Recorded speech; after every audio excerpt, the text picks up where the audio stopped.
నిన్నటి రోజు ఆంధ్రప్రదేశ్ ముఖ్యమంత్రి నారా చంద్రబాబు నాయుడు గారు మడకసిరకు రావడం చాలా సంతోషం. ఒక ప్రభుత్వ కార్యక్రమాన్ని చాలా సాదాసీదాగా బలవంతపు తరలింపు లేకుండా ఆ సభను నిర్వహించడం చాలా సంతోషంగా ఉంది. ఏ ప్రభుత్వ కార్యక్రమాలైనా కూడా ఈ ప్రభుత్వాలన్నీ భవిష్యత్తులో ఏ ప్రభుత్వాలైనా ఇది కొనసాగించడం మంచిది అనేది నా అభిప్రాయం.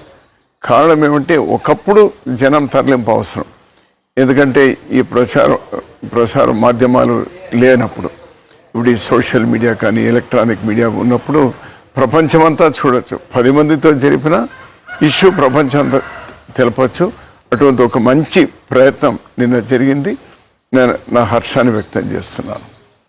అలానే మడకసిరిలో గత 10 సంవత్సరాలుగా అపరిష్కృతంగా ఉన్నటువంటి సాగునీరు లేదా తాగునీరు లేదా పరిశ్రమలు రోడ్లు ఇటువంటివి ఏవైతే ఉన్నాయో వాటికి రైతాంగానికి సంబంధించి ముఖ్యమంత్రి గారు స్పష్టమైనటువంటి హామీలు ఇచ్చినారు.